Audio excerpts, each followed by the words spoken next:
Welcome to Buckets, coming to you from the Tommy John Home Studios. It's All-Star Weekend, baby! Which means we've got lots of things to bet over NBA All-Star Weekend. We were going to give you best bets today from so many of our contributors. Joe Della Brandon Kravitz, Brandon Anderson, Albert Wynn, and Bryan Fonseca, as well as yours truly, will be giving you best bets for the weekend. I'm Matt Moore, senior NBA writer for the Action Network. Glad to have you with us. We have lots to get to.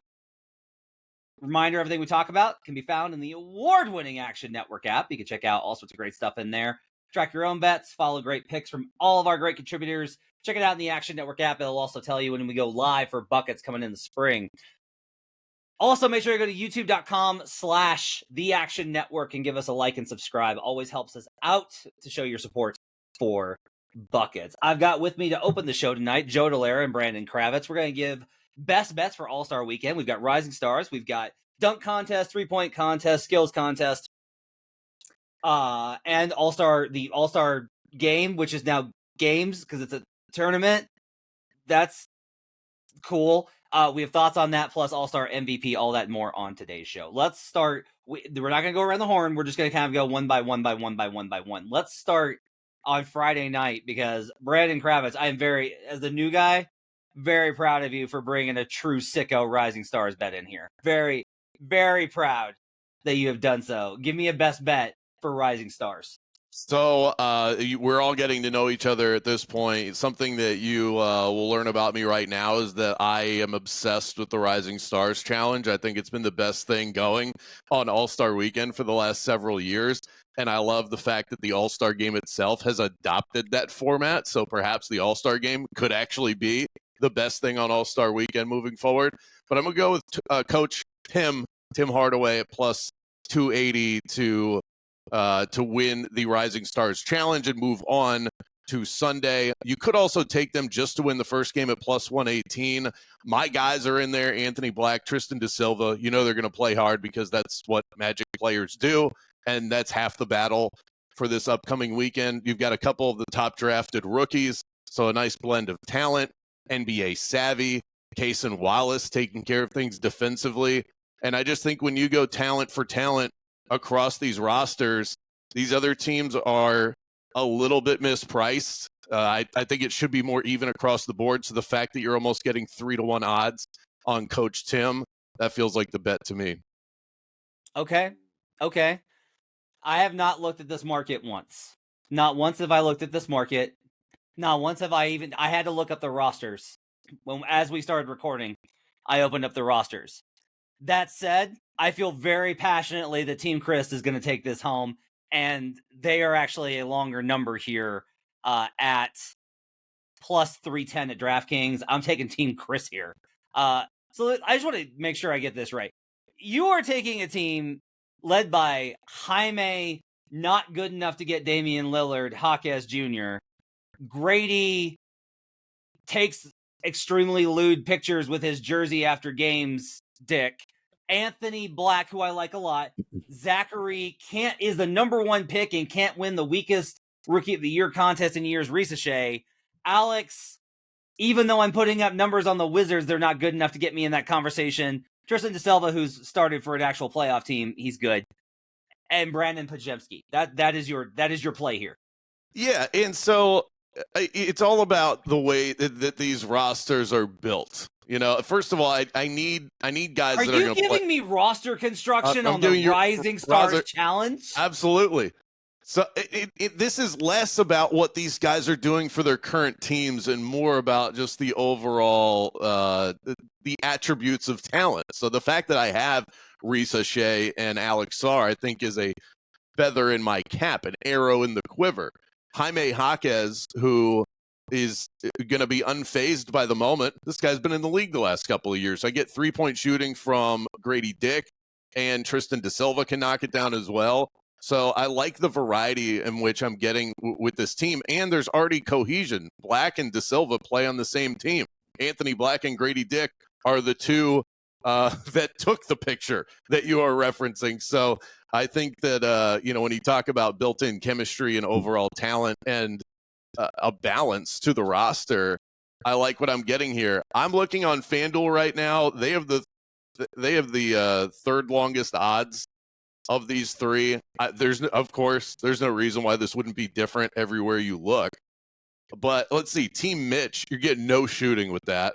Okay, you get the Thompson brothers. I do envy that. But Scoot, Koulibaly, Yves Missi, no thank you. And I think Team Chris is just, a little mispriced.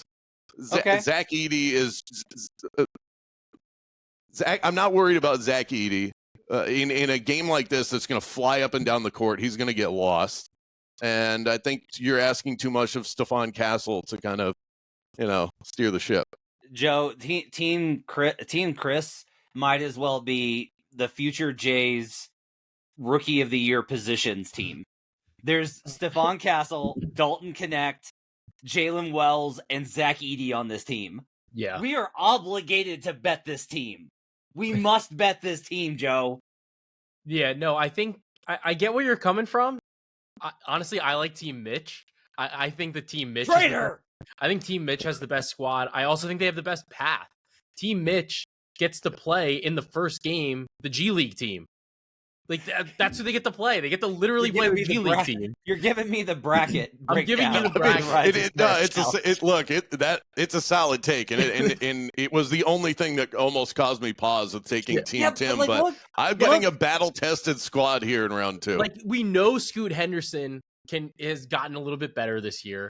We've got the Wizards combo of Bub Carrington and Bilal Koulibaly. We've got Tumani Kamara, who's just been playing lockdown defense. Yves Missi maybe can make a resurgence in the Rookie of the Year conversation. And I have the Thompson twins. Yeah. So the Thompson twins, for sure. It's the first to 40, though. This is going to be a math problem for them. Joe, as a diehard Knicks fan, sir. Yes. Who are the G Leaguers coached by? Jeremy Lin. You cannot go against Linsanity as a Knicks fan, sir. Well, it's happening here. It's a little bit, it's a little tough, but I really respect Jeremy Lin for all that he's done for the New York Knickerbockers. But at the same time, what's hilarious is the true sicko that I am. I like this G League team a lot. I'm like, Leonard Miller, no, that guy's good. I love Bryce McGowan's on the Hornets last year. Loved Bryce McGowan's. Yeah, I'm in on this. They're definitely the team that might try the hardest. Got some hoopers. All right. Yeah. Let's keep going here. Let's move to All-Star Saturday night. Let's talk about the 3-point contest. So Joe, you were originally on Norman Powell, and we were talking about it on the NBA Bet stream, and I think I've talked you into my guy. Who do you like for this contest? Yeah, I still like Norm. I think if you wanted to sprinkle him in as a to qualify type of bet, I don't mind that. But Darius Garland, there's as high as 6-1 right now on Darius Garland to win. And part of the analysis is that Darius Garland is one of the best, if not the best, 3-point shooter this season in terms of the percentages. There's might be some if we bring it all the way out, maybe he's not number one, but he's tied right now with Norman Powell, 43% from 3. The thing that kind of swung me to a degree in the analysis is that he makes those starry shots. And we've seen those starry shots actually make a pretty significant difference. They're worth 3 points. It's a huge edge if you can make 1 or 2 of them. But Garland's somebody that takes them. He makes them with at least a certain amount of regularity. And I think that's super important for this contest. So I think it's 6-1. It's just a little bit too long. And I also think that Damian Lillard is a touch overpriced here. I sent our Buckets Slack the data I pulled on 3-point stuff because I'm an absolute lunatic about this thing. We hit years ago with, I believe it was Malik Monk, and then we hit again with Healed, I think. We've hit several times on it. The Starry has ruined it for me the last couple of years. Yeah. Matt Mitchell, devoted Starry follower, loves the Starry because it's made him a lot of money because they've just followed that. So I've started to incorporate it. I now start with the starry shots. Dame has the most at 97 makes. The second highest is Darius Garland with 48 makes. This is over the last 3 seasons. Dame has only shot 33% from 29 to 45 feet. Darius Garland's 41%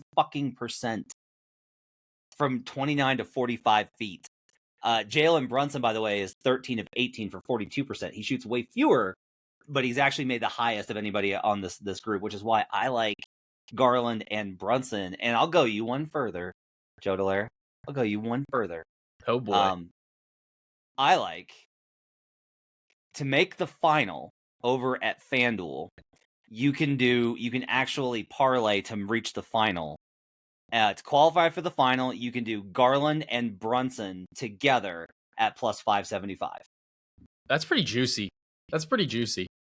I love that. So I'm going to be on Garland to win, Brunson to win, Garland and Brunson to make the final. Powell, there's like a million. To me, I'm surprised you like it. What is the reason that you like Powell again? I think that he's just so good shooting from pretty much everywhere around the 3-point line. He's played in a variety of different roles. I think that he has the maturity to like keep it calm and actually think this through. It's probably one of the bigger moments for him. His like, I don't want to say it's like a big moment for his career, but I mean, at the same time, he's involved in All-Star Weekend. So obviously there might be some nerves, but he's a little bit older. I think that matters.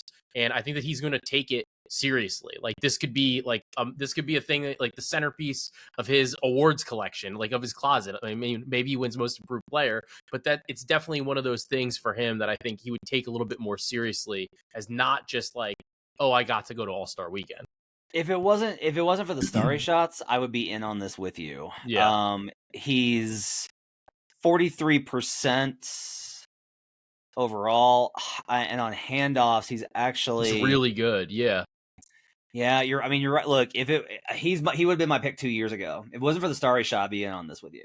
Because the starry shot killing us.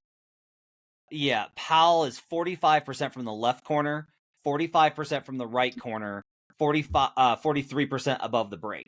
If you're asking why does this matter, I want guys that are not going to have an empty rack. I want guys that it's like they have a chance to get hot at any position.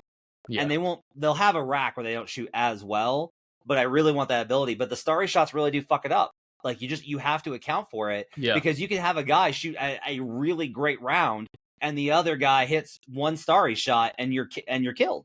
Or two, forget it. Yeah. So, and that's a big reason why I don't want Tyler Hero, because Tyler Hero is 30 of 89 for 34% from starry range. He's taken more than I thought he would have. He's actually got really consistent splits across the board too. Yeah. But I do think Darius Garland has got to be like the best bet for the 3-point contest. Let's go to the dunk contest. And Kravitz, you have a play on this one. Tell me who you like for the dunk contest.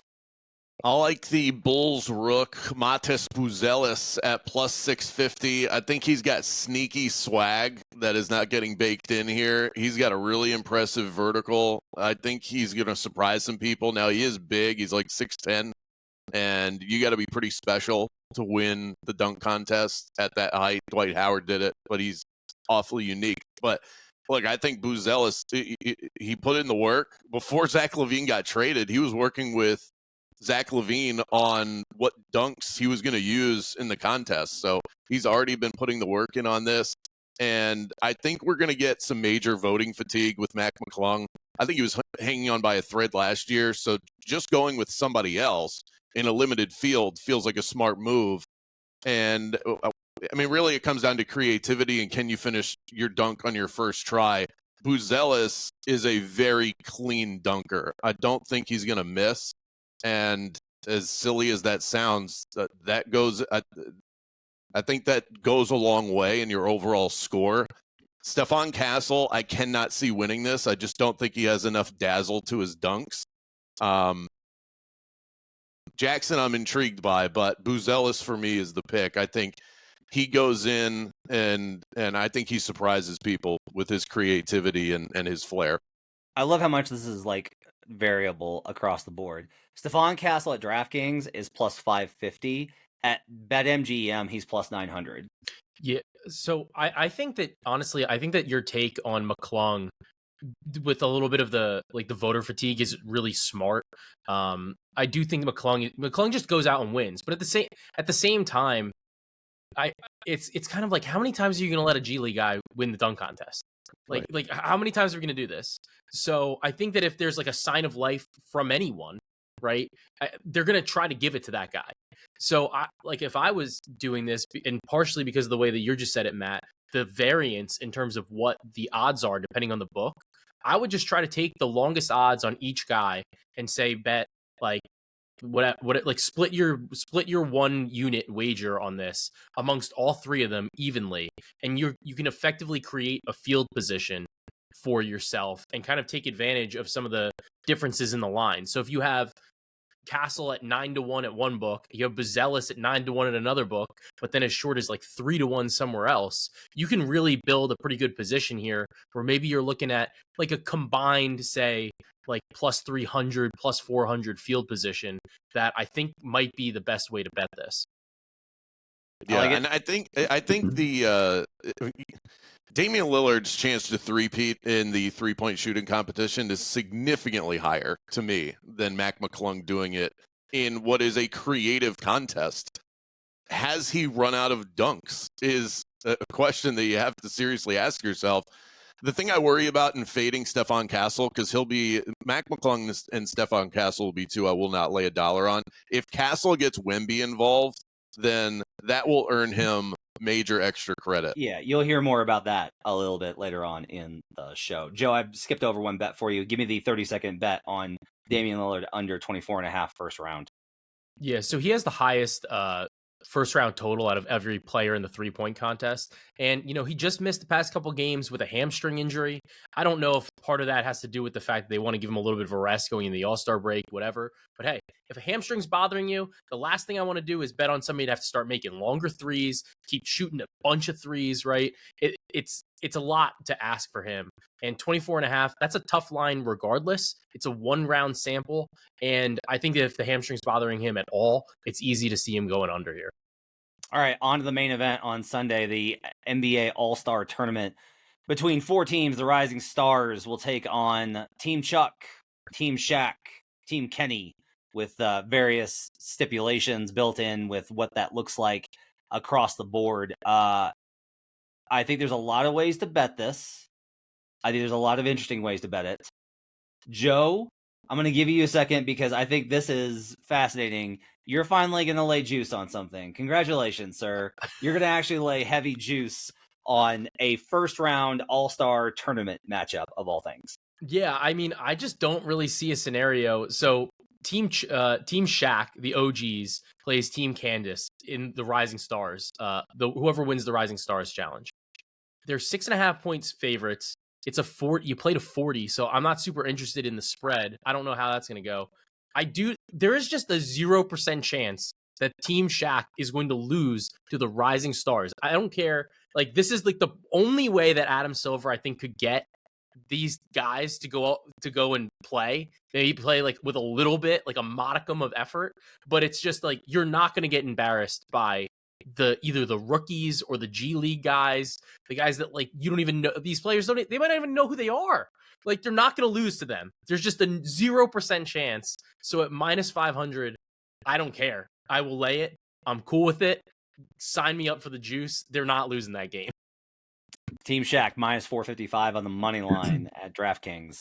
I will say I have a play on. I like Team Chuck -3.5 in the first game versus Team Kenny. I also like to set up the finals. Team Shaq and Team Chuck, the 2 favorites on the money line that's -110. I like that a little bit as well on a parlay for that to be the final matchup there. And I actually lean a lot towards Team Chuck to win this entire thing.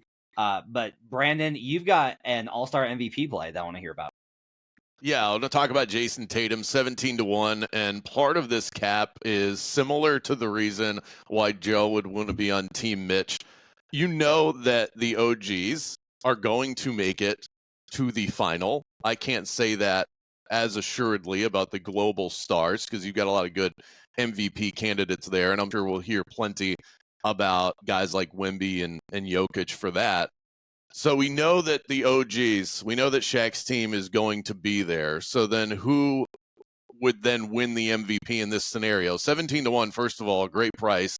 And he is starting to get that face of the league handoff as far as the American stars go. He's in Boston. They just won a title. He got snubbed in the Olympics. A lot of the guys that are on that team are very familiar with that situation because they were in Paris living it. And I could just see them letting him cook. in this situation. So between the fact that you have Team Shaq with the clearest path to simply play in that final game, and Jason Tatum starting to get that rub from guys like Curry and LeBron that are at a stage in their career where they're willing to hand the baton off on a national stage like this, Tatum feels like the most obvious choice. I like that play quite a bit. I think it's got some real legs to it. I'm gonna be banging some long shots on this. There's a couple of names that I think are interesting. Donovan Mitchell 20-1 and Trae Young 40-1 are gonna be worth like little sprinkles for me, based off of this. I think it's gonna be very interesting to see kind of how this plays out. All right, so Joe likes Damian Lillard under 24.5 first round 3-point contest. He likes Darius Garland and Norman Powell to win. He likes Team Shaq minus 455. Are we good? Is that all for you, Joe? I think... No, I've got an MVP bet too. So okay.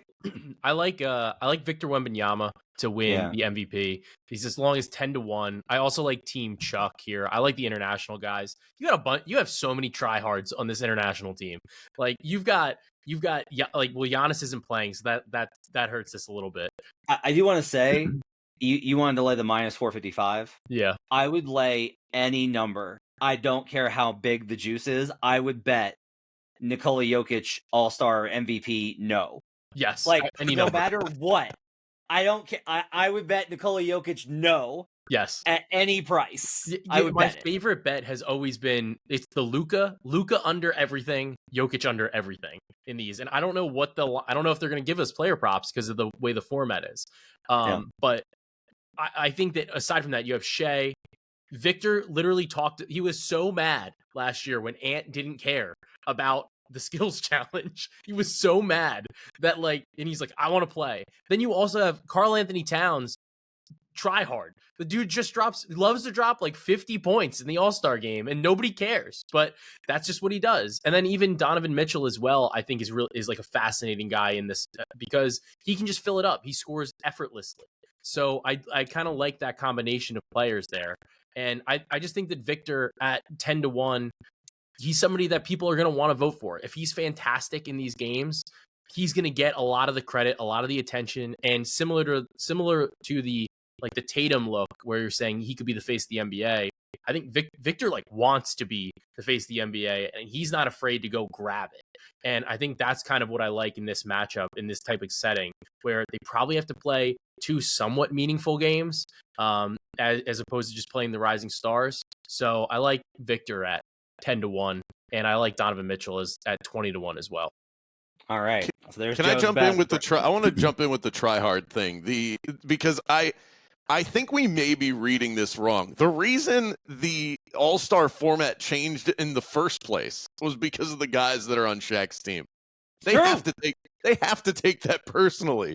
You can't go into this one and also not give a fuck. You've gotta be the ones that step up and go, that's our bad. That's our bad. Don't threaten them with a good time, Brandon Kravitz. Okay. Maybe I'm looking at this the wrong way. Brandon Kravitz likes Team Tim in the Rising Stars Challenge plus 310 to win it. Bazelis in the dunk contest plus 650. Jason Tatum 17-1 to win MVP. That's Joe Della and Brandon Kravitz. Up next, let's talk to Albert Wynn, the analytics capper.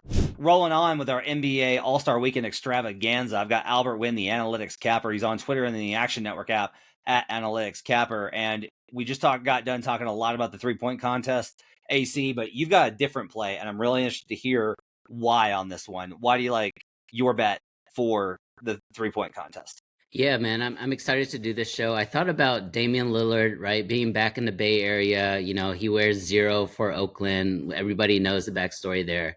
But I like Buddy Hield to make the finals at minus 120. You can find this on FanDuel, I believe. But the way I look at it is he's been shooting on these rims all season long, all practice long. So he's the most comfortable out of all the contestants. I know he hasn't been shooting well recently. I think these are the moments where it's, practice shooting, and it could really, turn the season for him. So I like Buddy Hield to advance and make it to the finals. Yeah, it's interesting. It's been a weird year for him trying to get used to this motion system in Golden State, and it's been I think really tough for him. He's moved twice after being in places pretty consistently, and I think that's been pretty hard for him to kind of get his footing, so to speak, on the 3-point line. So a lot of the numbers that I have are pretty questionable. I also don't love his chances at the Starry, but he's taken 43 over the years. He's 30%, which is the second lowest behind Cade. Or third lowest, Cade, Powell, and then Buddy from Starry range. But I can't blame you just because he's a volume shooter. Here's the thing with Heald is just he will get them up and he'll get them up quickly. And if he's in rhythm, he's gonna absolutely knock these down. That's the key. And he's the guy that I think could win without a Starry. He's the one that could actually just shoot so well that he has a rack so good with the money balls that he's able to not need the Starry shot. So I like this play quite a bit, AC. And honestly, obviously this is just an all-star weekend. No one really knows from a handicapping perspective. This is probably like half a unit for me, but it's pretty telling from the books, right? Because he has the third best odds to win the entire thing, and he's been shooting horribly. I think his first round score is at 23.5, which is the highest out of all the contestants. So I think the books also expect him to have a good showing. But you're right. It's one of those where he can miss everything because he's out of rhythm and he's going to stop caring about it. But if he hits those first, 4 out of the first 5 or 8 out of the first 10, I think it's going to just snowball effect and he's going to have a really good shooting performance. I don't think he wins though, but I think he gets to the finals. All right, AC's on Buddy Hield to make the finals of the 3-point contest. Up next, let's talk to my old buddy, Brandon Anderson. Not a true all-star betting sicko fest without Brandon Anderson, who has very graciously offered to help me out with some best bets for this episode. Brandon, welcome back. It's been I thought I wouldn't have seen you until now, but instead, the Mavericks fucking traded Luka Doncic. So you have bets on the 3-point contest, and we just had a really great discussion with Joe Della and Brandon Kravitz about the 3-point contest and all the caps that we've got on that. Your angles are very different and they're very unique, and they're also, I like the fact that they're not just a little bit contrarian, but also it's like a different angle. And the first one I really love. Talk to me about Cade Cunningham. Yeah, I gotta be honest. So we all know I'm a little checked out in the NBA. I'm ramping up now with football done. I saw Cade's name on the 3-point list and I was like, okay, what have I missed this year? Because as you know, I kind of start scouting these dudes in high school already. And the entire thing with Cade Cunningham, his whole career and life has been, man, he's got size, he can dribble, he can pass, he can defend a little bit. We'll see about that part. But if only he could shoot, wouldn't that be something about Cade Cunningham? So I was like, man, I guess he must have broken out as a shooter this year. That's interesting. I knew he's leading most improved player. Let's check this out. So I look it up. 2.2 threes on 6.3, 35.1% this season. Actually down from last season, 35.5. 35 is not good. 35 is not a good number for a player, let alone the player you are inviting to the 3-point contest. It is good for him because he's up from 31% his first 2 years. But I don't know. I don't know what we're doing here. Why is Cade in the 3-point contest? I don't think he's a good shooter. He clearly, to me, of these 8 names, is very easily the worst shooter. Like if we had to have them shoot 300 shots and we had volume, I would be very confident he would end up with the lowest percentage of these guys. So I'm fading the Cade. Fade the Cade. Under 21.5 in the first round, minus 105. And I think, most 3-point contests, especially when it's somebody debuting in it, we get like a clunker. We get like an old 8-point rack or something. Somebody that just like, oof, let's just not talk about this anymore. So I'm going Cade lowest first round. He is the favorite, but it is plus 380 still. I just don't know why he's in this contest. This bet is not available where I am, and I'm very mad. This is market not available because this is absolutely phenomenal. Lowest first round from Cade is absolutely terrific. That is a great bet, Brandon. That is absolutely genius stuff. I love that. I'm going to be on the under 21.5. I can't get that one. Now, the ones that you like to win, I think are interesting too. Let's talk about, because you've got a first round leader bet and a win the whole thing bet on a surprising name and one that we haven't heard so far in the episode. who do you like to actually do well in the 3-point contest? Yeah, so really my other bets the rest of the way here are going to all kind of follow the same theme, a theme that you will recognize if you know me, which is let's try some long shots, because outside of knowing I don't want Cade in the 3-point contest, I don't see the name that's going to be the clear winner here. I think it's supposed to be Dame. I know that's how the books are treating him.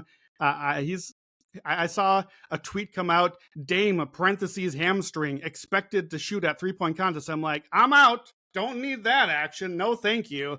So, yeah, I know with the Starry Zone and everything, I know that he's the favorite. To me, the other 7 dudes in this contest are all real good shooters. I don't really know that there's a lot of separation there. I know you've done good work on like who shoots at the corners and above the break and the Starry and all that. I just think it seems like a very open field. So I looked down the list right away, and I think Cam Johnson, who is being treated as almost Cade Cunningham by the books. Like he's basically given near equal odds. That's insane. Cam Johnson is an awesome shooter. Cam Johnson, the book on him his whole career has been, dude can shoot. Can we keep him on the court to do some other stuff? Because he sure can shoot. That would be great if we could do that. Career 39.5% 3-point shooter. His volume's up this year. I know you had the numbers. His corner threes in particular are very good. I love when you're really good at a spot. Corner 3 is a great spot to be really good at, and put your money rack there. I don't know if he can hit the Starry. I don't feel great about the Starry. I don't know if he has that deep range, but give me like 4 or 5 money balls on the money rack in the corner. I like that. So I like Cam 8-1 first round leader. I'll be honest, I could see the world where Cam just like, oh, wow, Cam Johnson. Then it's the final is like, oh, Cam Johnson. And it doesn't go well. So I kind of like first round leader better, 8-1. But if he gets in the finals, I'm just kind of taking a couple long shots here.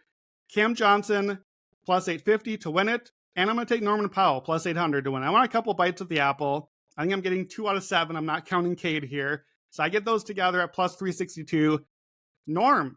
Wow. What have I missed this year? The Clippers. I got to pay attention to this team now. 40% shooter. His volume is up. Dude's scoring 24 a game. I had no idea this is happening with Norm. He actually is doing the thing we're giving Cade Cunningham credit for, where his shot is going up, the volume's up, the improvement is all happening. He should be the one leading the race, not Cade Cunningham. But that's fine. I have a Cade ticket. I'll take it. So I think Norm threes, he to me is streaky. So maybe goes bad, but if you get hot in the finals with Norm, and he can certainly hit the long one, to me, I don't think those are the best shooters in the field. I just think that this is a variance field, and I'm happy to take a couple long shots. So Cam and Norm together, plus 850 Cam, plus 800 on Norm. Norm is 4 of 18 from Starry range, 18%. That is the lowest in the field for percentage-wise last 3 seasons. So you know what that tells me? Great discretion, Norm. Appreciate you only shooting 6 per season. Let's hit one of them. Just give me one. Yeah. So Joe Della also likes Norman Powell, so you're in good company there. So we now got bets across the board. You can listen to the episode to hear. I won't repeat this for the audience, but I'll tell you later why I really like Garland. I really like Garland. I think Garland's a very good bet here, so it won't win because that's how my life goes. And Brunson are 2 guys in the skills comp or not skills comp. That was last year with Ant. Brunson's in 3-point. But those are 2 names that you, interestingly enough, think are live to win All-Star MVP. Why do you like Ant and Brunson? Yeah, so here's where I started. So I look at we got the 4 teams. It's the new format. We're playing a 40, the whole thing. We know the format. Like, we've done the format with Rising Stars. Some of us watch the Rising Stars every year. Some of us are me. So I kind of know how this is going to go. 40 points is not much. 40 points is you got hot for 3 minutes and pulled away a little bit and made a few shots. And especially because in these matchups, when one team gets hot and pulls ahead a little bit early, there's not like time to respond to that. So the other guys often just kind of like shut down. They're like, I'm too cool for this anyway. It's good job with your shots. Like that, whatever. You'll play your game. To me, there's 4 teams. There's 3 teams. There's 0 world where real NBA players and teams are letting a Rising Stars team like pop them on national television. Said. It's never, ever going to happen. So we gave the OGs a bye into the finals. That's great. Their odds are super short. So I'm looking at, okay, how about the other matchup? which team in the other matchup can I get that if I win a 50-50, now I got a shot at the OGs in the final, and the other game is not priced evenly. So even though this is the team I like least of the 3 actual teams, I want Team Kenny because they're priced $480 to win the whole thing. And I think that the numbers say you have to be about a 40% shot in both games to win. You're not 40%. These are variance games. You're playing to 40. They're underdogs by 3.5 in the opener. That's one shot. You're one shot away from, oops, we won the game instead. Okay, so now I'm on Team Kenny, plus 40. Nope, got to do it better. I'm Brandon. I got to get the long shot. What's the team? Ant and Brunson are the stars. Garland and Mobley, you're helpful. You're good. Cade's on the team. Jackson, J-Dub, Hero, I guess, is showing up. If there's going to be a title for, or whatever we're calling it for this team, Ant or Brunson is the dude. I think probably Ant, but I'm going to take them both to an MVP because we know MVP is going to go to someone on the winning team, somebody that made the winning shot, and Ant or Brunson are the 2 on this team that are going to do it if it's going to happen. So Ant is 12-1, Brunson's 25-1. I get them both together at plus 767. So I'm at like an 11% shot of this team winning the tournament. I don't think they're going to. They would be my third pick, but 11% on a variance 40-point game for a team that these are the dudes, Matt, that other than Ant and Brunson, none of these other guys get to play any other year. They're all the guys that score like 4 points in 6 minutes. And they're like, thanks for coming out. We're going to let LeBron play now, right? So these guys, I think are going to show up and try. I think they have a shot. So taking some long shots. If I hit one thing out of all these picks, then we're in the black. So that's the goal here. Team Shaq, Team Kenny parlay is plus 198 at DraftKings. So that's the non-OG teams basically. Yes. Or no, not the non-OG, because the OG is Shaq, right? I have no idea. I don't know who is which team. I only just know. Yeah. Okay. Yeah. So Shaq is the OGs. Okay. So we parlay. Here's what's actually, this is kind of interesting. If you do Shaq and Kenny, right? Because you mentioned Kenny versus the International is right. Like it's priced like it's one shot. Those together are plus 198. Chuck and Shaq is minus 110. So you can pretty much ARP it. Like it's not a bad again, if I'm right that the Rising Stars Team Candace, the Rising Stars team, if they truly are drawing dead at this, which just come on, they could go up like 20-5 because they got hot early. Yep. These dudes are going to absolutely smoke them after that. Nobody is losing to Team Rising Stars, and if they somehow do in the first game, they're going to get clobbered in the second game. Yeah. So that's like an interesting kind of thing here to peel together. The Brunson pick's very interesting. The Ant pick is very interesting. I think both of those are pretty smart plays as well. My thanks to Brandon Anderson. Brandon, these are great picks. Cam Johnson, first round leader plus 800. Cam Johnson to win plus 850. Norman Powell to win plus 800. And under 21.5. Cade first round plus 380 for lowest first round. Good stuff by Brandon Anderson. Brandon, thanks so much. Thanks. Joining me now is Bryan Fonseca. You can find him on Twitter and the Action Network app at Bryan Fonseca NY, as well as over on Blue Sky, where I'm having a really good time. I really like Blue Sky. Bryan, help me out. What's your YouTube page for the shows that you're doing now? Just my name, youtube.com/Bryan Fonseca. So Bryan Fonseca on YouTube, covering a lot of basketball and boxing, and we'll trickle in some baseball once baseball season rolls around, Mets specifically. So if you're a Mets fan, we'll have some stuff for you there. Great stuff. Joe Della asked branding, though, on that. I'm going to have to get you and Della in a room and be like, you can't just use your name. Della's been on. All right. That's true. All right.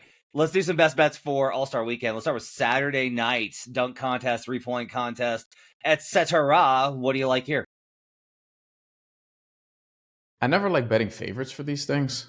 Mm-hmm. Even though it does feel like Damian Lillard might three-peat. But I never like betting favorites for these things. I don't feel like that's wise or fun. And Mac McClung is just a super big favorite, which I get. So I like Stephon Castle to win a dunk contest at plus 650. As a little sprinkle, it's a long shot. So this is not an event you should be spending a lot of money on. But Stephon Castle. It's not. I don't understand what you're saying. There's such opportunities to get to huge. No, it's. I mean, look, it's for fun, right? We do a Right. lot of betting. We want to make betting fun, and I think it's worth doing. So the field, yeah, McClung's this huge favorite. Everybody thinks that he's just going to run away with this. I like this. Castle has incredible hops, and I think having rookies like him and Mattis that actually want to do it is a big deal. And so this is also like Castle can win Rookie of the Year by winning this. That sounds dumb. Mhm. It's true because we've talked about a lot of buckets. Like that's how tight the field is and how random kind of the field is. So getting some more name recognition, I think, can help him a lot. So I like this pick. What's the type of dunk that you think Castle can pull off here? His teammate is Victor Wembanyama. Okay, I see. So it's like, all right, I'm getting Castle with the potential of dunking over Wemby or incorporating Wemby in some sort of creative way at plus 650. Like, yes, I'm taking that because that's going to go over well if it's executed well. Yeah, I will guarantee you the Spurs will not allow him to be dunked over. They will not. They'll be like, he doesn't need to be dunked over. Yeah, he can hold it up. Yeah, not like standing up. He could hold it, or he can do like Kenya Martin did for Josh Smith 20 years ago, whatever, and just have Stephon Castle windmill over. Because listen, Wemby sitting in a chair is still going to be very tall. Accurate. So Stephon, like you can do if Stephon Castle, I'm sure he has the hops for this, but you can do like Wemby sitting in a chair in front of the rim, throws up a lob so that Castle can just windmill it over while jumping over him, like catch it and windmill it while jumping over him. That'll get a 50 from the judges. It will. Like, I guarantee. I still think the Spurs will be like, nope. He can hold it up from the side for you. That'll work. But you are not going over his back or neck in any sort of scenario. Maybe I'm wrong though. Maybe Wemby will overrule it and just go do it. Maybe he throws it up high enough to where Stephon Castle could just catch it with two hands and just like Jordan leg James White over him. Yeah. And just sort of like, but I'm like, he could incorporate Wemby in some sort of way. I feel like somebody else might try it, but if I'm Wemby, and given what we're learning about him, it feels like he would only want to help Stephon Castle, if anybody at all. And if he doesn't use Victor Wembanyama, then I like this bet considerably less. So I need Wemby to be involved for style points. Well, speaking of Victor Wembanyama, you're double dipping here as we go to All-Star Game MVP. You like Wembanyama to win at plus 1,000 or better in the market. Yeah, you want people who give a shit. And I think Wemby's going to care about just seeming like the best guy on the planet now. I don't think he's there yet, but we all feel like that's coming at some point. Yeah. And I feel like this is very much a showcase for him. And also, if you look at the roster, here's the thing that's an advantage. First of all, Candace's Rising Stars is probably not going to produce an MVP, all due respect, because they just gave her like, hey, you're going to have the team with rookies, sophomores, G Leaguers. Like, I don't think an MVP is coming from there, so you can X that out. So in terms of the NBA players, Chuck's Global Stars, I think Shaq's team is actually the favorite, but Chuck's team has Jokic, who is going to be very deferential. He's not going to try. Like, Jokic is somebody for All-Star. I generally look at his unders in terms of points because I don't know if he'll want to score at all. Shai Gilgeous-Alexander actually is one of the MVP favorites too, so he's on the team. Pascal Siakam, I'm not sure. Like, I don't think Pascal Siakam's going to win All-Star Game MVP, all due respect. Şengün either. Karl Anthony Towns could make a run at it. Then you have Donovan Mitchell and Trae Young. So for the most part, you have guys who I think Wemby doesn't need to be super worried about them winning MVP, if that makes sense. I think the biggest competition on his own team is probably Shea and Cat, maybe Trae Young to an extent. And I don't want to disrespect Donovan Mitchell either, but I don't know. I feel like you have with Trae Young on the team, I feel like that hurts Donovan Mitchell's chances, but it could help Wemby's because of the lobs and because Wemby is probably going to try to do a little bit of everything here. Yeah, I just at plus 900, I feel like if you're getting an MVP on this team, it's most likely going to be him. It could be Cat, it could be Shea, but I think Wemby's really going to give a shit. And honestly, this team, if you just look at the roster, is big, is good enough to win the entire thing. And ultimately, you need to be on the winning team. And I think this team, the way it's built, makes a lot of sense. It's between this team and Shaq's team for me in terms of who's winning the whole thing. Yeah, I agree. I'm with you on that. The odds for them to win, by the way, at DraftKings, Shaq is plus 135. Team Chuck international players are at plus 190. I like that selection as well. I wish we could actually, because of the format, they should offer us like which team will the MVP come from. I think it would be an interesting one because you think it's like, well, it's the same. Is it? What if somebody like goes absolutely wild, but their team loses? You can still see that. I can see them losing and still getting it as All-Star MVP. Yeah. All right, that's Bryan Fonseca. You can find him on Twitter in the Action Network app at Bryan Fonseca NY, on YouTube at youtube.com/Bryan Fonseca Fonseca. That's my guy. And we'll see you next time here on Buckets. Thanks, Bryan. That's going to wrap it up for our NBA All-Star Weekend betting extravaganza. I hope you guys had fun. Hope you guys enjoy the All-Star Weekend. Hope you guys got some stuff that you want to tail, which you can do so in the Action Network app. Make sure to download and sign up there. Also get our pro subscription. Also check out youtube.com/The Action Network. My thanks to David Payne, our producer, as well as Bridie Rubino and Gifford Gould getting this up over at youtube.com/The Action Network. We are not taking a break for All-Star. We are right back at it. Future Jays on Monday. 2 Brandon Anderson episodes next week. A welcome back to the NBA catch-up episode from Brandon on Tuesday and Wednesday. Then we're doing best NBA value bets on the futures market heading in the final stretch with Bryan Fonseca, and Thursday best bets. So be on the lookout for that. No days off here. Why? Because we get buckets.